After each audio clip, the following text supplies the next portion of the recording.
I am so angry at this movie because it wasn't nearly as bad as I thought it was going to be. Hey everyone, it's me, Aaron. And I'm Michelle. And this is our post-Geekout reaction for Blumhouse's Truth or Dare. Gotta put that Blumhouse in there. I kid you not, have you looked on any form of media about this? No. Cause I checked Rotten Tomatoes earlier today, go, alright God, what's the score on this right now? And it said Blumhouse's Truth or Dare. I was like, that's weird. And then went on Fandango to look up movie times, Blumhouse's Truth or Dare. I went into the movie theater, even there on the screen where every single little frame that you get to put a letter in is important. You gotta save them however you can. Blumhouse's Truth or Dare. I was like, holy shit. They really, it's a weird combination of two things of why they're calling this Blumhouse Truth or Dare. One is that there was a movie called Truth or Dare back in 2013, which wasn't even that long ago. I figured there would have been 20 movies called Truth or Dare by now. It just makes sense. But when I looked it up, that's the only other one that I could find. So yeah, it's alright, that's still close enough that you gotta do something with it. But also, Blumhouse has gotten fucking arrogant. After Get Out, they've just been yeah man, we're the #1 name in horror. We put Blumhouse on there, you know what you're getting. Yeah, a cheap ass movie. Blumhouse, you're the #1 name in horror because you make sure no one can make a movie for you unless it costs $10,000 or less. When someone asks Blumhouse to produce a film for them, it's alright, let me see what pocket change I got on me right now. Let's lift up these sofa cushions, see if we can get you an extra, DP. Let's see what's in the piggy bank. Yeah, exactly. Man, they make movies for so fucking cheap. Guys, you gotta forgive me. I'm also sick at the moment, and I am doped up on NyQuil. And one thing that I gotta say right now, being doped up on NyQuil did not make this movie more fun, which I thought it was going to. I was like, okay, the reason we're not reviewing Rampage right now is because I was like, no, I'm gonna go and try and give that one a fair assessment. This one's really stupid. We all know it's gonna be incredibly stupid. So I'm just gonna get all doped up on NyQuil, and I'm just gonna have some fun with this. And yeah, I didn't really have fun with this, but I didn't hate it.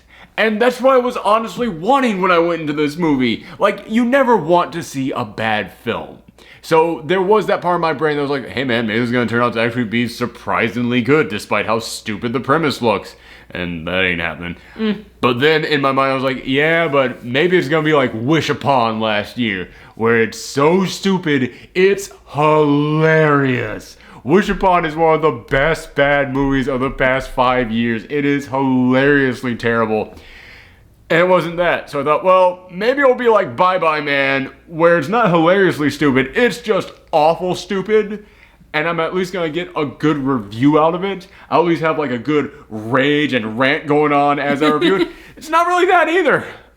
It's a very forgettable, okay horror film. It is so just middle of the road. It's got a 25% on Rotten Tomatoes, and I understand that, but when you look at the critics average score on there, it's a 4 out of 10. I'm like, yeah, that sounds about right. It's I would go flat 5 on this one. No, I can't even do that. I'd go 4.5, something like that, because it's yeah, it's, Yeah, that's the thing. It's movies that don't get as much of a reaction out of you, will be worse than movies that are, rage-inducing. I know my audience. That's the other reason why I'm seeing this before Rampage. It's that I know I have an audience out there that wants to see me rage at bad films. And I understand it. I know that's hilarious. But yeah, man, I can't really work up an anger at this one. And it's not just because of all the drugs that are tapping down all my emotions. It's because, yeah, this movie, okay. Honestly, I'm surprised you didn't pass out in the theater from all your medicine. No, honestly, I think the audience was keeping me awake because, the audience I had was fun. Oh, well, I'm glad the audience was fun this time. I at least had that, yeah. It's either the movie is good but the audience is bad, or the movie is bad but the audience is good. We've had that, yeah. This is the exact opposite of Quiet Place. Yes. This is Quiet Place, amazing film, fuck that audience. This film is this ain't that good. But the audience is kind of irritating me a little bit because the audience loved this film. There was a group of people behind me that was oh, damn, no. This was clearly an audience that had not seen this trailer. Because they were going at things that were in the trailer. And I was like, yeah, because like I only saw I saw the trailer, but even then I didn't realize they had like to shove Blumhouse in the front of it. It's like, oh. Yeah, no, like I said, Blumhouse, they put out like 5 horror films a year. They're the people behind the Conjuring franchise. In fact, there's a moment in here. The last Conjuring film was Annabelle Creation, and in there is a nun, and she sets up like, oh yeah, I used to do this thing with these other nuns, and this other place, that's a thing for another time. And then there's a post-credit sticker that teases the place that she mentioned with the other nuns, and there's a demon nun walking around that place.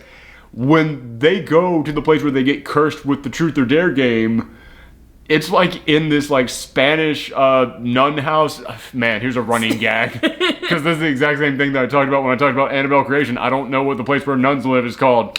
But yeah, they go to like that kind of a place and they find like all these old pictures of nuns there. And I was like, get the fuck out. Did they call this Blumhouse's Truth or Dare?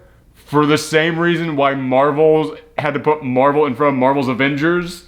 Because they were like, yeah, man, we're claiming this now. This is our cinematic universe. Just so you know. I was like, is that why you put Blumhouse in front of this?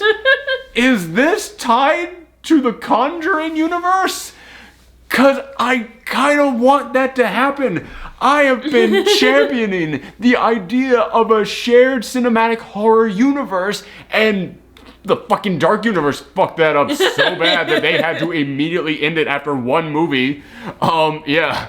So I've got all my money riding right now on the Conjuring franchise. So even if this one is dumb, I kind of want to cheer on just the fact that it's like, oh shit, are you guys actually like continuing this and you're just going to have a universe where creepy, horrible things keep happening? Okay, that ain't it. And you know that ain't it because of how this movie ends. Yeah, this thing... For anybody who's not seen Post-Geekout reaction for it, it's not really a review. It's like half a review, half just a discussion about the thing that we watched. So that does mean we get into full spoilers. Yeah, you saw this on your own. You did not see this one, yes. And because like I was really debating, is like I was kind of hoping this. We've been doing this for long enough now that I know that when I ask you, do you want to see this, and you go, maybe, that means no. I'm just like, no, I know. Yeah, it's like when I saw the trailer, I was like, this is either going to be like really stupid and funny, or just plain bad, and I did not want to risk it. If this had been hilariously stupid, I would have said, we're saving the P word for tomorrow morning. I'll watch the dog. You go at the very earliest showing tomorrow morning. Mm-hmm. Don't go to the very early showing tomorrow morning. We'll go and see Rampage tomorrow. Yeah. Yeah, because this movie, what it basically is, it's this group of college kids, and they are going down to Mexico for spring break, and the protagonist who we're following, she is a YouTube star, which this is the first thing that I have to get out there. Blumhouse is known for, like I said, making the cheapest horror films possible. And there are so many, like, actual real products mentioned in here. But they're not products that I would imagine funding this movie. Because it's like YouTube isn't going to give fucking money to Truth or Dare. They're not going to give that kind of cash. And then there comes a moment in which they're like trying to search for information, and then they go, why don't you just Google this? I went, oh my god, they didn't say Bing. They said Google, and then they show Google on the screen as they're typing it, and I was like, I don't think that's product placement, because again, no fucking way would Google go, yeah, we need help from Truth or Dare. Yeah, of course. But like at the beginning of this movie, when she is recording a video for her news, for her latest update, which she is apparently like one of those, what you call them, like just slice of life YouTubers. What do you call them? The ones who like they don't really like their content. Like vloggers. Kind of, yeah. Their content is I just talk about my day, which is like, hey man, I'm not gonna fault anybody on that. If you can make money off of just being very attractive and talking about your life, go for it, man. There's no shame in that game. Do it. But yeah, she's saying like, so this spring break, I'm going to be helping out at Habitat for Humanity. And I was like, that's a real fucking organization. No fucking way is Habitat for Humanity advertising itself in a horror film. There is no way they're doing that. And I just kept sitting there like, how the fuck? how the fuck did they get away with just using all these real world products? Because when it comes to like mentioning real world products, there is that weird gray area of, it's like, is it legal to use it? Is it not legal to use it? That kind of thing. For the most part, it typically is legal, but it was just so odd to me that they kept deciding, yeah, we're just gonna use real products on this. Which, like, Google, okay, that makes total sense. YouTube, it does actually play into the plot somewhat. So it's like, okay, that makes sense. Habitat for Humanity, why the fuck would you actually list off the real organization, Habitat for Humanity? Because if there is anybody out there who would look at a shitty-ass horror film and go, we don't want any association with that, it's probably Habitat for Humanity. They're gonna end up suing Blumhouse. Yeah, good luck getting that penny out of them. That's why all their movies are cheap. They save it for the lawyers. So yeah, she says, well, I'm going to be working with Habitat for Humanity. But then her friends come in and it's like, yeah, I called up Habitat for Humanity and told them to cancel that. I told them that you had shingles. Yeah, it's funny because shingles are also on top of houses. I was like, I don't know if that's stupid or funny.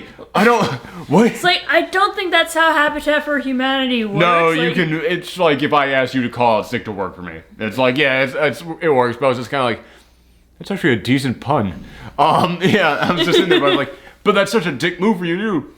But then they tell her, listen, if you come to Mexico with us, help us make these memories before we're out of college and we don't see each other anymore. We got bond during this time. It's important. So if you come with us, then we will each spend 2 weeks working at Habitat for Humanity. So it's either you spend 1 week by yourself there, or all of us spend 2 weeks. I was like, okay, I'll go to Mexico with all of you. And I was like, that's kind of, my biggest problem in horror films is when they make all the protagonists really dickish, so that way you don't feel bad if they die. And I was looking at this and I was like, well, she does charity work, and there's a scene later on here where she just donates money to a homeless person. Like, they stopped to show that, and the homeless guy comes back. But at the time, it was like, yeah, you're really trying to hammer in that she is a nice person. But even, like, her dickish friends are like, yeah, but we're going to go and help you with this thing as long as you're part of this. It's like, it's a better deal for you. And it's like, okay, they're not that dickish in this. They're not really that likable. They're not that dickish. And then there's just cuts to them partying down in Mexico. And I was like, fuck, man, this was all just for you to take a big vacation. But then they're all in Mexico, like a couple scenes later. I was like, okay, that wasn't too much of a vacation. I mean, I get you probably took a little bit of a vacation, so I'm a little bit pissed at you, but you didn't, like, Adam Sandler it, where it was the entire film. Okay. Maybe there wasn't enough money for them to Adam Sandler it. No, you could... No, man. There's always enough money to bankroll your vacation and then write it off on your taxes. That's how sleazy Hollywood works. So they go down to Hollywood. They go down... They go down to Mexico, and this is another thing I kind of have to compliment this film on. There's like... Jesus, there's 7 or 8 people that go down to Mexico with them, and I was like, I can actually identify each of you.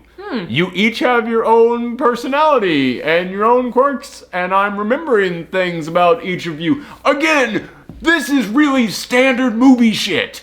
All movies should have this, but shitty ass horror films like this don't. Yeah. I was like, I mean, typically there will be the protagonist girl, which this has, the protagonist girl. Then there will be like the slutty girl. Then there will be the skeezy guy. Then there will be the nice guy that they're supposed to like. And then everybody else is just kind of there. And this one, every single one of them had a thing going for him. I was like, okay. That's actually like, this is a real movie. Are you sure this isn't just a big con job? You're like, this is like the second time you like mentioned something like this, like how horror movies are like constantly like being like overlooked or like half-assed. I gotta say, I'm being way more positive on this than almost any other critic out there, but I do want to make sure that all the people watching this remember, I'm a big horror fan, and if you're a horror fan, you're used to taking a lot of shit. You're used to putting up with tons of crap. But you were saying. And it's like, yeah, I know it's like, a lot of people just tend to like be half-assed when it comes to horror movies, and it's like that kind of ruins the genre. It honestly. does. The horror movie genre gets more shit than it put out every single year than any other genre out there, because horror movie fans keep going to see it. I mean, the Bye Bye Man made fucking money. That's all I gotta say. But yeah, I was looking at this and like, this actually kind of feels like someone wrote a script. Oh my god. I don't know what to do. And like, there's so many things in here that like I keep looking at. It's like, yeah, this could have been so much worse. Like, there's a gay character in here, and I was like, oh god, he is going to be just like, I know gay characters in horror films. They're always the worst stereotypes. This guy's actually not a stereotype, and he's actually a really darn good character in this film. Like, he's probably one of the best characters in the film. I was like, oh fuck, did you guys actually, like, write depth to people? This is weird. I don't know what to deal with this, especially in a fucking shitty horror film like this. But they meet this guy at this bar, and he ends up, like, hanging out with them, and the bar ends up closing. He's like, hey, you know what? Why don't we... I know another place where we can go and party. He takes them to this nun house, this church. I'm just going to say church. But it's not really that. It is, like, an actual, like, big, like, monastery kind of place. Like, he takes them all the way out to there.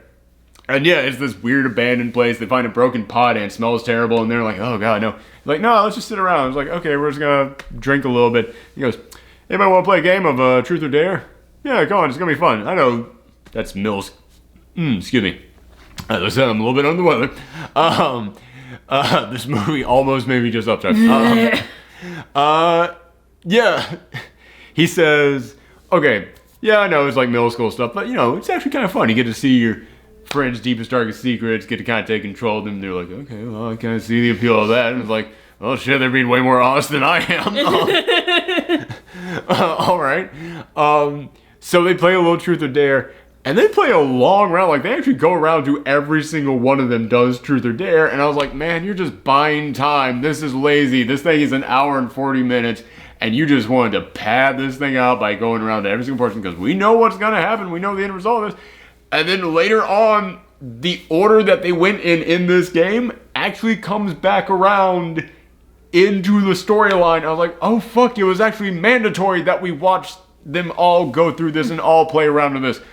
Fuck, movies, stop making me like go back and re-examine my critiques of you. But eventually, like after it goes around to each of them, it gets to the new guy, the guy who they met at the bar, and they go, all right, what's your Truth or Dare? Truth. All right, what's your intentions with our friend here? And he goes, I wanted to find someone who had a group of friends who I could easily trick into coming out here because I'm fine with strangers dying if it means that I get to live. And he just gets up and starts leaving, and then the protagonist girl starts running after him, and he goes, it's all real. If it says truth, tell truth or you die. If it says dare, do the dare or you die. You don't get a choice. Do not ignore the game or you die. Bye. And they just disappear in the night. And then, like, they decide, all right, screw this, and they go back home, and then the protagonist girl starts, like, seeing Truth or Dare written everywhere. She starts hearing it. Hey, doggo, what is it? Is there a demon outside? All right, the dog is barking. That's always a good thing when you're talking about horror films. Oh, Peach is going to be fun during Thorgy this year. So she starts hearing like Truth or Dare and all that, and then eventually she starts seeing people with these big creepy smiles on their face and always doing like the same like look on their face, which in the trailer, like, you see people doing that and their faces always look like really stretched out, like big like Joker smiles. Nah, in this, like, it's weird, they enhance them in the trailers. In this, all their smiles are just normal smiles. Oh. That's it. Like, you'll see a brief, like, glint of red in their eyes for a second as they smile, but it's normal smiles. No one is having, like, their smile, like, altered by CGI in this. Which, yeah, is kind of a waste. I mean, if you wanted to identify this movie by anything, the creepy-ass Joker smiles is a thing. Like, that would do it.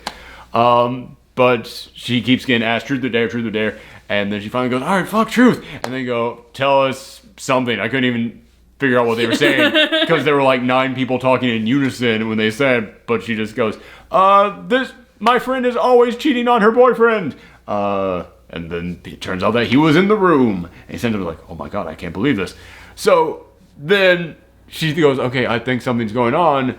But this other guy who was at the party, and he was like the dickish one who they didn't invite, but he just tagged along, and he found them. He was like, yeah, man, I always like to party. I always enjoy shots. If there's a party going on, I'm going to fight. And he's like the horn dog. He is meant to be the worst possible character in the whole thing.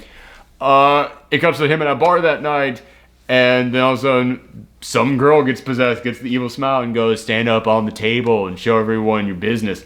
And then he goes, all right, fine, I'm going to do it. And then people start booing him, and he's like, oh, I'm not going to do it. I'm scared now. And then all of a sudden, he gets the creepy Joker smile, and he walks off and breaks his neck on one of the pool tables.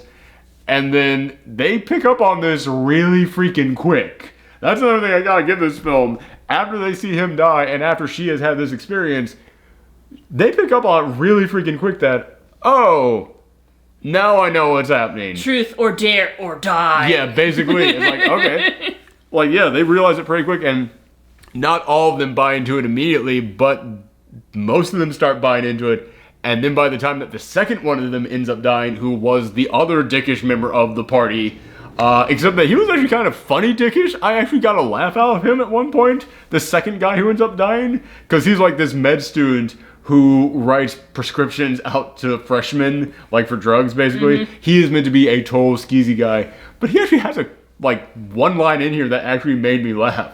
Like when they all see the video footage of the guy dying on the pool table, he just goes, "Wow, bad break," and then they slap him and he goes, "What? It's a pool joke." I mean, sorry, pool joke. What? It's a pool joke. And I just went, fuck! Don't make me laugh. I don't know why, but that actually did make me laugh. But he's the next one that dies because he refuses to tell the truth. But then everything starts to change, and you see this in the trailer, in which after they've all realized this is all true, they go, all right, just keep saying truth, because if we expose our worst, if we expose our worst secrets, that's bad, but at least we live. At least we can do that. At least we're not going to be forced to do anything terrible. And then that night, the girlfriend of the dickish guy who just died, she's known as the alcoholic. She's the one who she's always drinking. That's the thing that identifies her.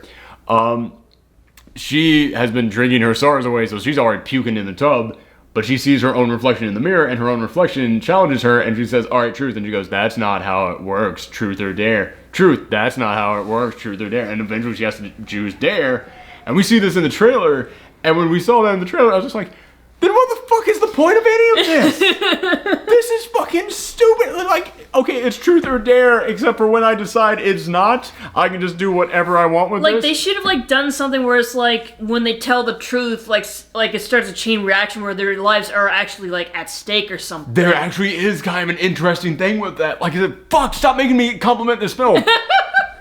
There actually is an interesting thing. Like I said, there is the gay kid, and his dad is a cop, and he's still in the closet to his dad, because he's like, oh fuck, I can't, no, he's incredibly homophobic, he would, he's paying for my college, if I reveal the truth to him about this, it's terrible. And then when he gets all alone, his dad comes up to him out of nowhere, because his dad's working at the hospital that they're at that night, and then his dad gets possessed, and he goes, I want the truth, and then it's like, oh fuck, we know what's going to happen. He's going to wreck his entire life. And then he comes walking over to his friends, and he just goes, I just had my turn. I just had to out myself to my dad. But he's actually okay with it. And I feel really good finally getting that off my chest. And I was like, oh my god, this movie even has a positive message to it. Oh fuck.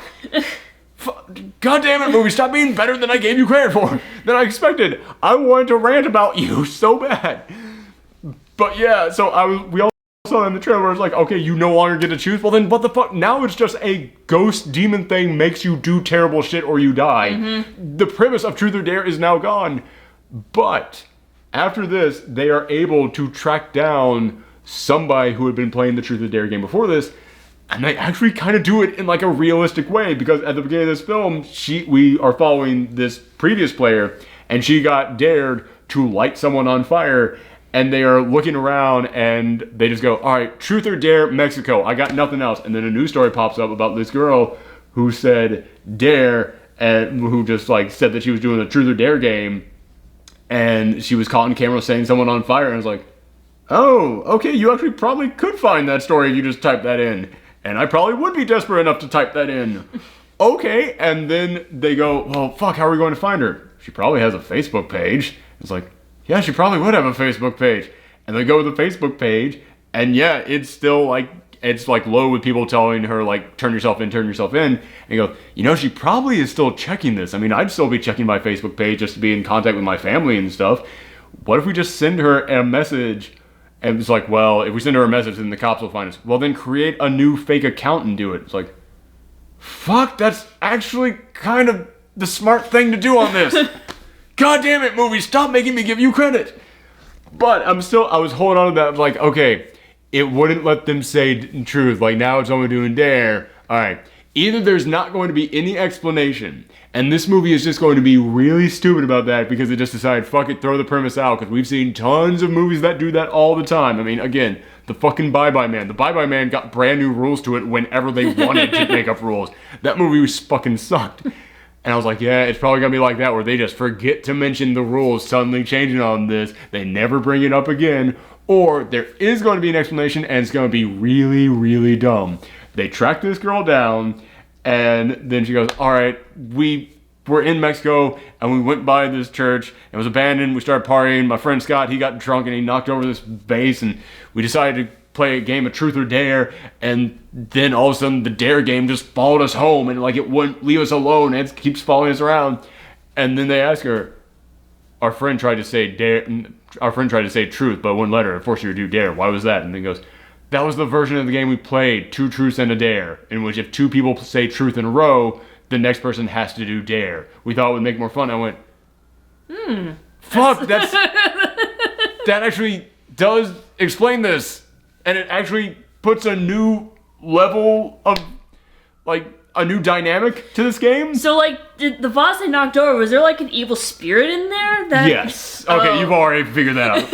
Like I said, it's not that hard to figure out. Again, I'm giving this movie credit for being competent.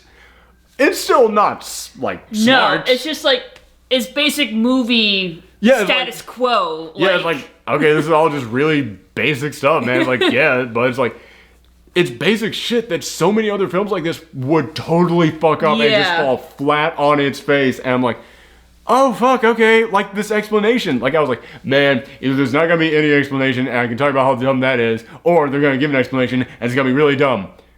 The explanation actually makes sense because that actually is a version of Truth or Dare that people can play. Fuck! I was like, okay, that actually makes sense. And now it actually adds like a new layer to the rest of this film, because then like it goes in a circle. It goes from one person on to the next, and it goes in the order that they played back when they first arrived there, which was why it was important to see the order that they all went. And like, fuck, okay. And now they have to start thinking in their heads, oh god. So who's going to say truth and who's going to say dare? Exactly. But if you say dare, you're in for some big shit. Mm-hmm. And so, yeah, I was kind of watching this film like, none of this is really interesting. It's just a very basic standard film, but it's like, this is so much better than I thought it was going to be. Like, the F student bringing home a C, you kind of want to applaud it. Hey, Peach. Stop messing with the camera, Peach. She's fine. She's just sniffing around. Okay. So, by the way, for everybody at home, because they all love it, Peach! Yay! Peach. Yay, Peach. Peach is okay. Yes. So, yeah, this film keeps going on, and one by one, each of them kind of get knocked out for one reason or another. But they each, no matter what the dare is, they each end up doing it until eventually it comes down to 3 remaining people. The protagonist, her best friend, whose dad committed suicide many years ago, and her friend's boyfriend, who the protagonist has a crush on. And I was like, okay, this is going to be like some love triangle thing. But it is a love triangle, but it's actually better than most love triangles, because the Truth or Dare game, at one moment, like, the protagonist, she's so caring and she wants to make sure that everybody is taken care of, that whenever it gets to her, she says dare. So that way, she makes sure that her friends do not have to say dare. But it dares her to have sex with her friend's boyfriend. Yeah. And I was looking at it, like, her friend got really pissed at her for saying dare on this, and she stormed out of there, and I was like, why are you being pissed about this? You know the rules of this thing, and you know you don't get to decide what the fucking dare is. It chooses for you, so you don't really have a choice on this. But at the same time, I was like, yeah, why are you being pissed about this? But at the same time, I was like, yeah, your friend is about to fucking, like, have sex with your boyfriend. So it's like, yeah, I can understand you still being pissed about all of this.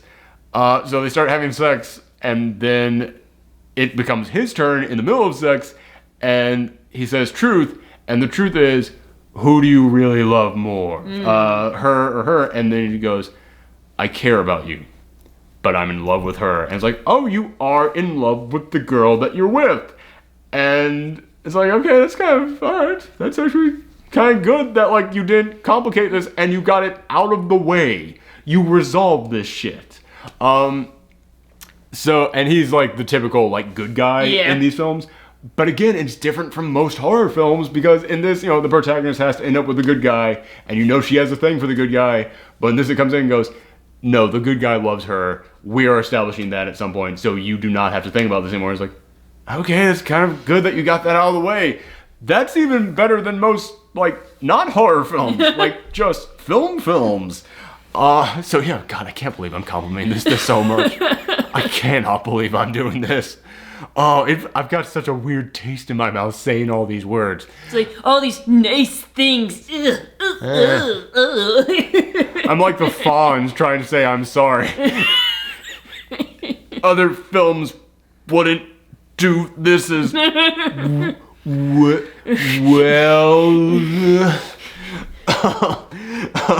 For the two of you in the audience who know what the Fonz is.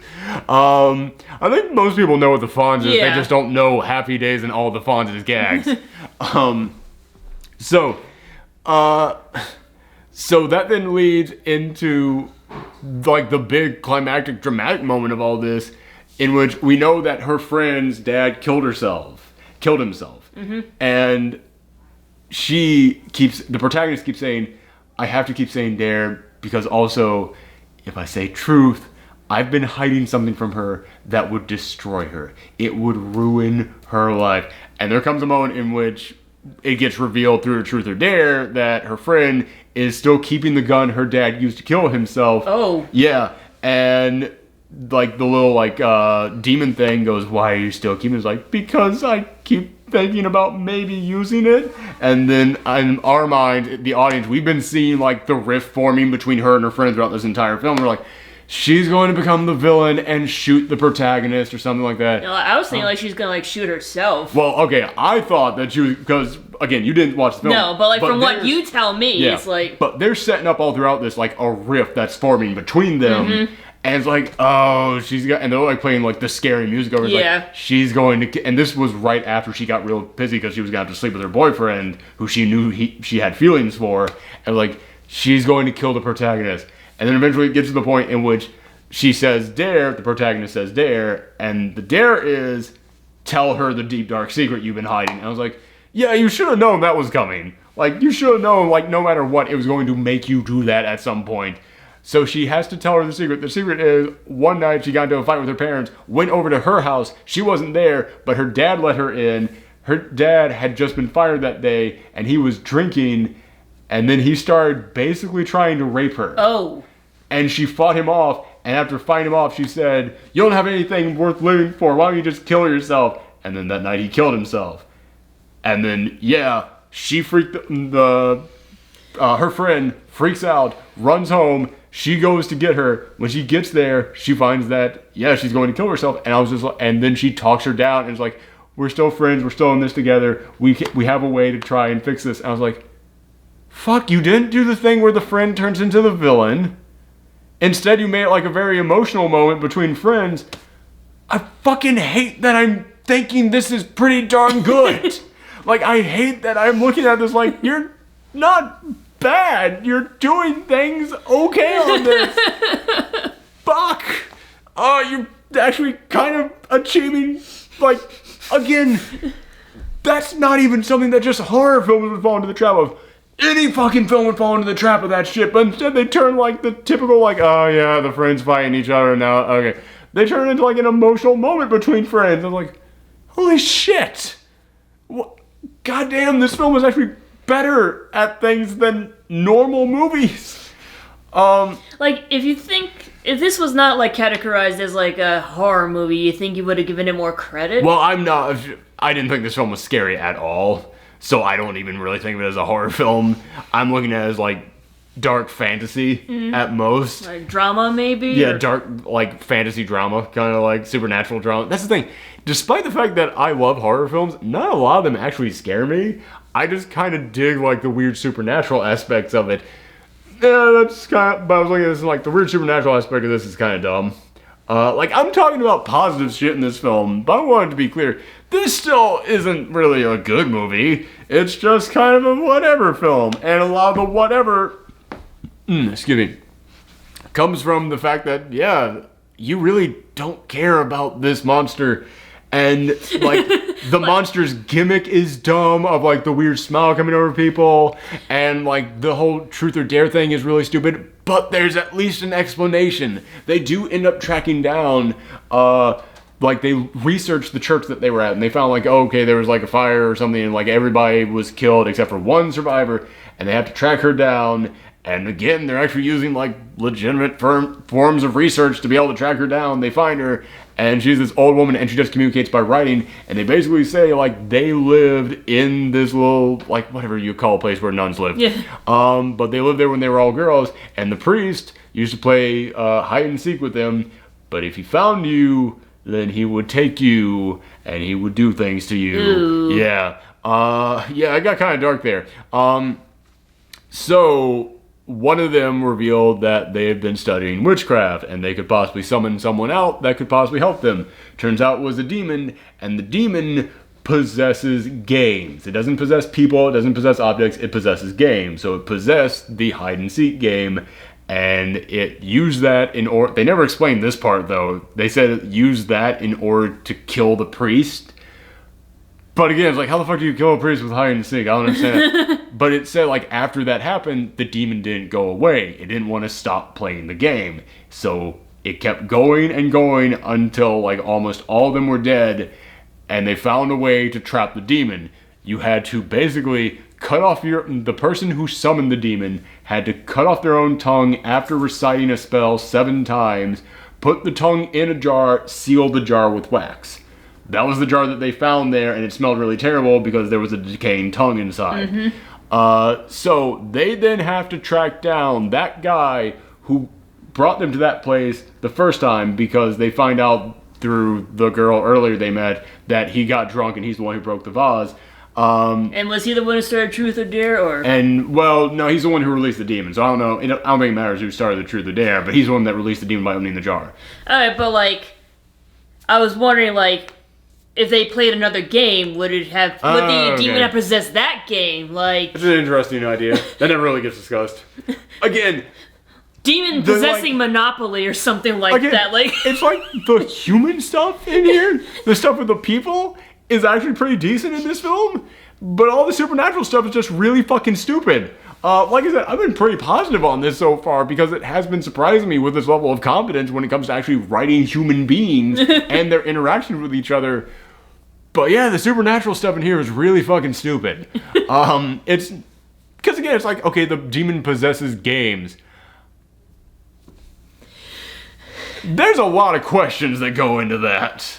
Like, does the demon get to choose? Like, again, what if you just introduce a different game? Like, does the demon, like... Yeah, I mean, like, that's what I thought, because when you mentioned, like, the guy knocked over the vase, or, like, whatever with the tongue in it, I thought, like, immediately after, like, he was like, oh, let's play Truth or Dare, and that's when, like, the demon, like, got its powers or something. It might have, I guess that's how it got. I don't think they exactly explained that part. Basically, they just need him because he's the one who broke the vase in the first place. By the way, I'm aware that I have changed the way that I pronounce vase and vase twice during this thing. But yeah, it's like, okay, it possesses games.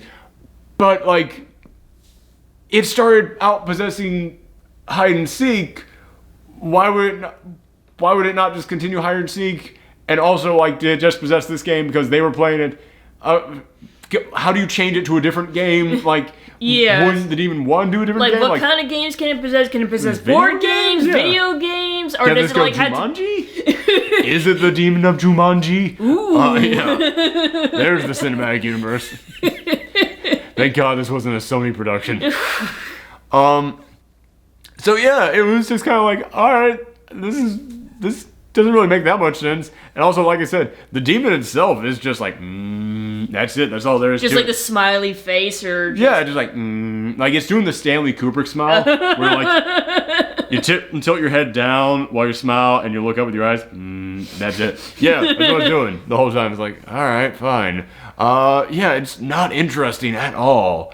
And again, the premise of like you have to play truth or dare until you die. There's not a lot you can do with that. It's never really that interesting. I can't explain why it's not interesting, because I'm one of those guys who lives by that theory that, okay, you can make anything good. It doesn't matter what the premise is, you can find a way to make it good. But again, I'm watching this and it's like, okay, you introduce the 2 truths and a dare thing, that's kind of like adds a new element to this, and the people are being written pretty well. But yeah, man, I'm still looking at this like, yeah, I can't buy it as not being stupid. Yeah, it's like when everyone is done with their turn, like what happens to the demon? Oh, it keeps going around in a circle over and over. Oh, so it's just like the same people over and over? Until they die, die? Oh, no. Okay, yeah, I should explain this. The guy who got them into the game in the beginning of this, he did that because if he adds more people to the game, basically he adds them more to the big game. Oh, okay. So he's still in the game, but rather than going back and forth between him and the one last surviving girl, who is the one who set the woman on fire at the beginning of this film, it now goes like, so he buys himself more time with that. So that's why he did it. And that leads into the end of this film, in which they get him, he goes to the church, he recites the poem, and as he's reciting the poem, like everything is crumbling around him. Oh wait, so there was a poem he had to recite? It was the spell. I said he had to do the thing 7 times. Yeah. They get him, he goes there, he's reciting the thing 7 times, and then it gets to the nice guy's turn. The guy who is in the focus of both these girls. He gets to his turn, and he chooses, I can't remember if he chooses truth or dare, because it's a weird thing where it can count as both. No, it was dare. The dare was, it dares him to choose between the 2 of them, and then the protagonist is like, but you already did that, you chose her. And he goes, no, choose which one of you to kill. And then he decides, well, I'm not going to do that. And so he tries to walk as far away as possible, but his girlfriend starts following him. And then they have like a nice little moment between each other. And was like, no, I actually care for you. And I was like, again, it's kind of nice that this isn't the protagonist girl. It's not the main girl, which in any other horror film would be. You're actually giving depth to your supporting characters by having them be the ones with the actual like caring about each other relationship.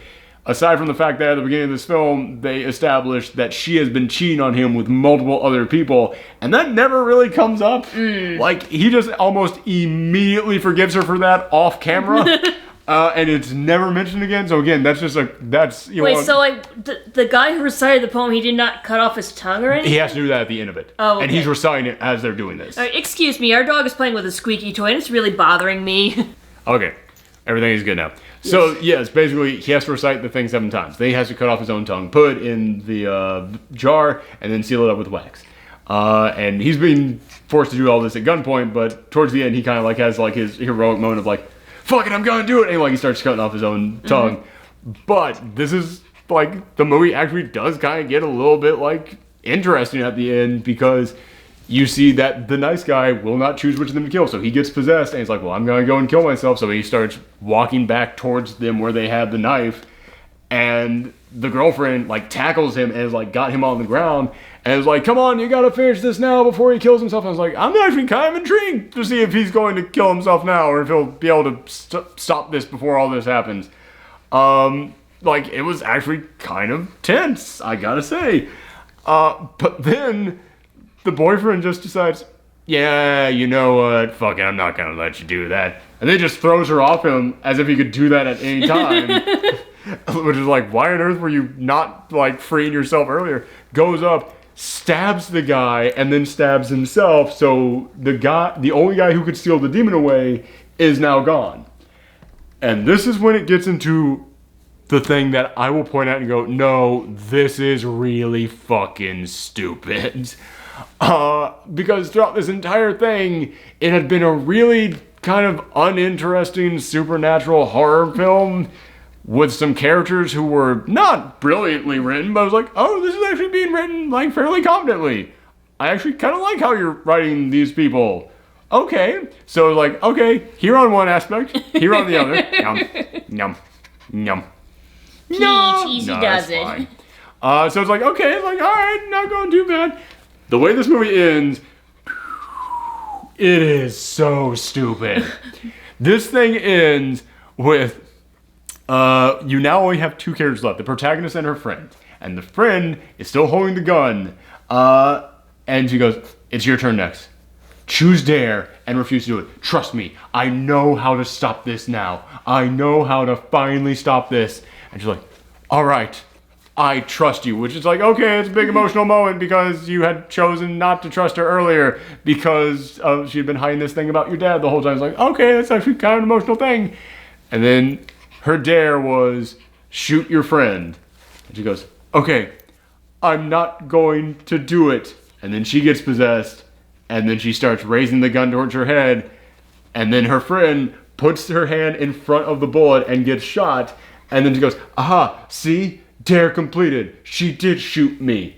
But now you're in the game, demon. Truth or dare? Answer the question. And I was like, that's not how it's working. Like, no. You're here now. You're part of this game. You have to choose truth or dare. And then it just goes, truth. How do we get out of this game alive? And then it just goes, you can't. And then it fades away. And the demon fades away and returns her friend back to her body. And it was like, did it work? Did it work? And I went, that was your fucking plan? That was your, I know how to do this. First off, how did you know the demon was going to choose that as the dare? How do you know the truth? First off, all the demon had to do was just say, kill your friend, instead of shoot your friend, and this is all over. But secondly, the demon could just go, shoot yourself. And then it's like, oh, well, now it's all fucked up too. Like, you had to have known the demon would specifically choose that thing, which, in all fairness, the demon has kind of had a pattern with how it messes with them, so it's not entirely outside the realm of possibility that she would figure out what the dare would be. But it is still a 1 in a million shot, and then you would have to be quick as a bunny to get your hand there in time. And again, you are relying that not only that would be the dare, but the demon would specifically phrase it as shoot, not kill, shoot. Doesn't specify where, just says shoot. And it's like, so this would have to go exactly as planned to make this work. And then it was like, yes, tell us how to survive. It's like, yeah, what if there is no, like, man, you should have made it say, man, I'm trying to think here. They actually could have done it if the boyfriend had said truth, then she said truth, and then she tricked it into being forced to say a dare. Like, if the boyfriend had said truth, then she could have, like, we could have seen the protagonist actually figure this out in her head and go, say truth, and then don't do it. Whatever the truth is, do not say it. And then, like, she would have gone, then it's going to try and kill itself. And then, no, because then she would have had to have forced the friend to, like, somehow say the truth while the demon is possessed inside its body. It's like, okay, so that doesn't work either. It's like, fuck, yeah, there's no actual good way out of this one here at the end. But yeah, like, you would have to have somehow forced the demon to say a truth. Just do a dare. And it's like, because the truth doesn't do anything. If the truth is, you can't do it. How about dare? I dare you to stop this. Yeah. That's what I'm saying. That's what I'm saying. If she could somehow trick it into doing a dare, you could say, I dare you to be banished forever. I dare you to leave us all alone. Something like that. But it's like, yeah, all it has to do is just say truth. And it's like, well, how do we stop this? If there's no, did it never occur to you that there could be no answer? I mean, yeah, the demon makes up the rules. All the demon has to do is just say, yeah, you can't. No, I'm not allowing that. Your brilliant plan is gone. Your brilliant plan that only had a tiny fraction of a chance of actually happening and actually having you pull it off in time. Yeah, there's still no way out of that. It was so stupid. But then at the end of this, she just goes, no, there is a way to save us.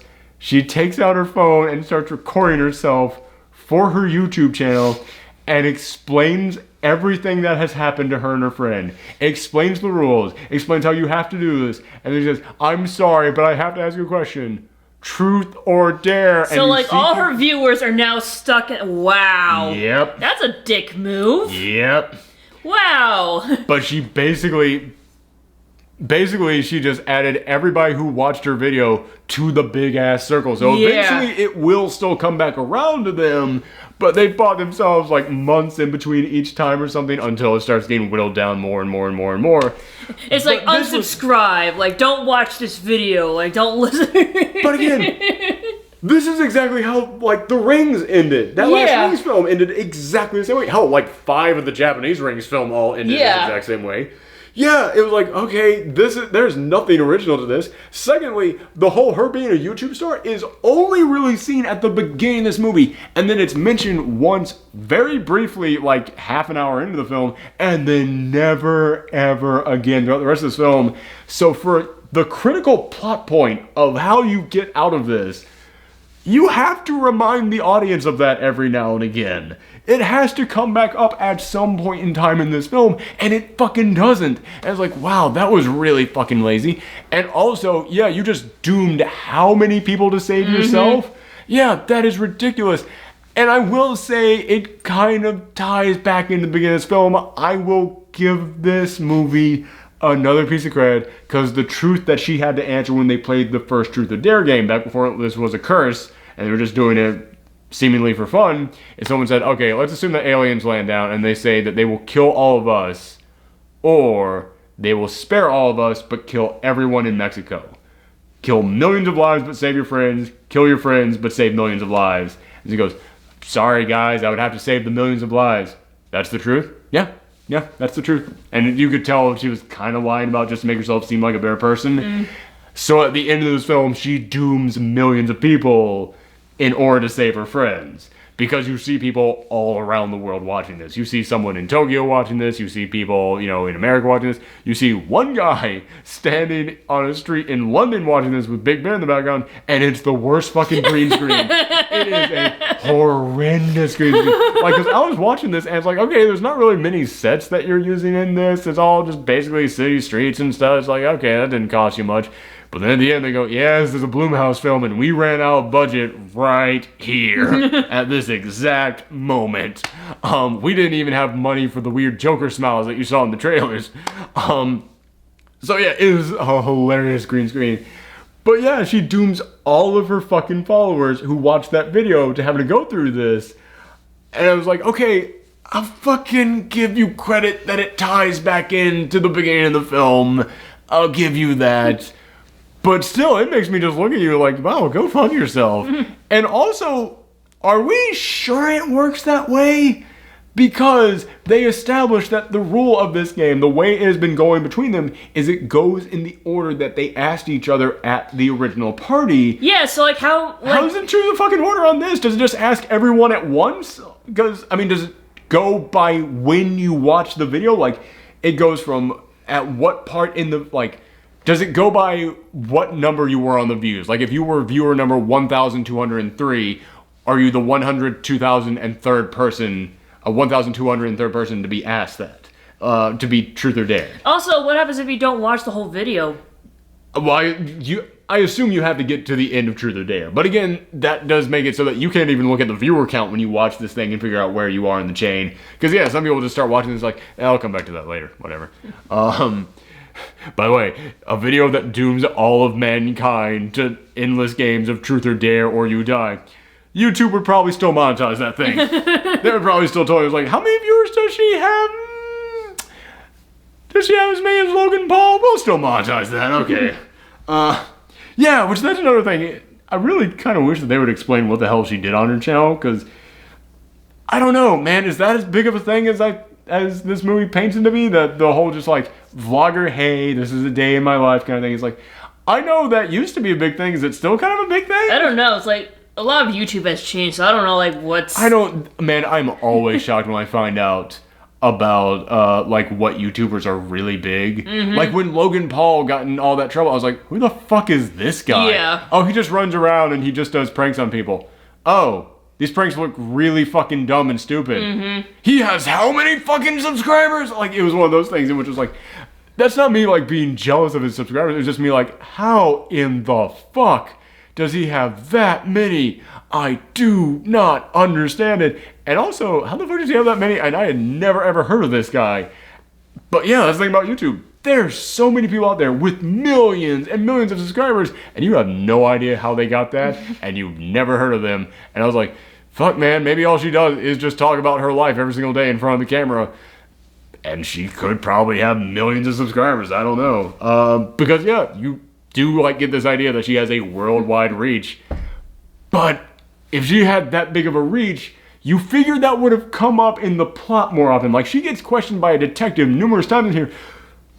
Which, again, I gotta give it to him. The detective in here is smarter than most detectives in horror films. She's getting questioned by a detective multiple times. You figure at one point he would go, wait a minute, my daughter watches you on YouTube. Like some kind of a comment about that if she's got that many followers. It never really comes up.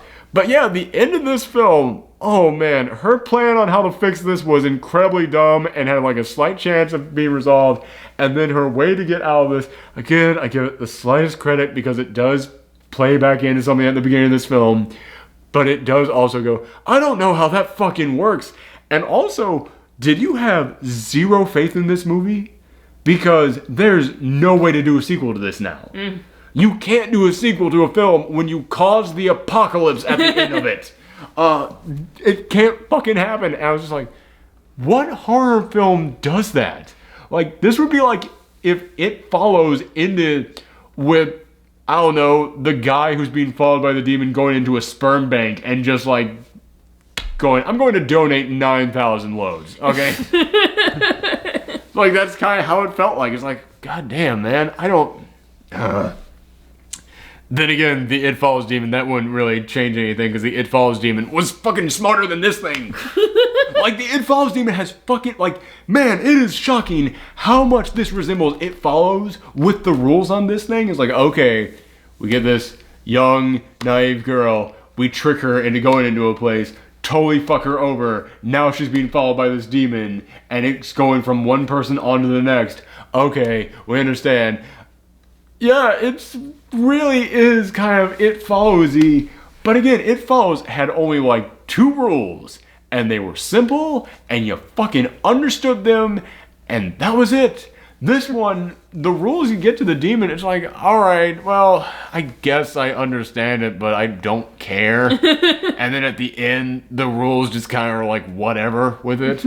So yeah, that's the thing that I gotta give this film. The ending is really stupid.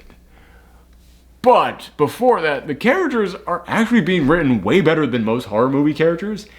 And in some instances, even better than most normal movies. Like I said, there's many times in this film in which I was like, yeah, any other film would do this. Oh, you're not doing that. You're doing something actually a little bit smarter with these characters. Okay, interesting. But then the supernatural side of this is like, I don't care about this. This is a really dumb concept. And like that's the thing about like horror movies is like more people care about the supernatural than the actual like characters, like the victims. Yeah, really. And that's why like so many horror movies have like really douchebaggy characters. Because like, you're kind of rooting for the villain. Yeah, you're rooting for the supernatural villain. Yeah, you're kind of rooting for Freddy Krueger. You're kind of rooting for Jason. It's like, because, yeah, they purposely make the characters that they're killing really terrible, except for the one character who's going to survive at the end. At this film, it's like, I get no sense of this villain. I get no sense of this demon. Like, you get more sense of the It Follows monster, and the It Follows monster looks like whatever it wants to look like, and it doesn't say a single line of dialogue. This one, it has lines of dialogue, but they're really dumb. But, I mean, it's all just basically truth or dare. That's the only lines. You get no attachment to it.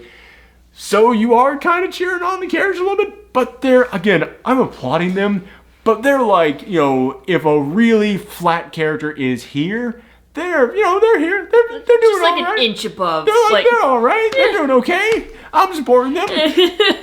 Yeah, so, man, again, I'd give this like a 4.5, because, like, all their other film, it's really evening itself out. It's really kind of going back and forth, and it's like just right there in the middle, just a solid 5 out of 10. And then that ends like, all right, I'm going to crank that knob down just a tad. There's your big old middle finger at the end. It's really stupid at the end of this film. Yeah, again, I can't get over this. This is Blumhouse. They just want to make money. And at the end of this, you were okay with approving an ending that says there's no way there can be a sequel to this film? Unless there's a prequel, I guess you could do that. Which Yeah, I guess so. Blumhouse has proven they like their prequels. Yeah, they did a prequel to the Annabelle film, which was a prequel in itself to another film, and now they're doing another film that's a prequel to the prequel to the prequel. So this could keep going on. But yeah, man, like I said, I know most of you guys were tuning in to hear me just rant and rave about this being a terrible film, and I didn't really do a whole lot of that, but I hope that me just being constantly tortured by the fact that I have to admit it does some good stuff in here was enough to entertain you. But come back later this weekend, in which we are going to be doing the post Geekout reaction for Rampage. I have to say it like Archer. Rampage! I would say it louder, except it's the middle of the night. I don't want to wake my neighbors. But yeah, thank you guys for tuning in. Come back next time. Bye.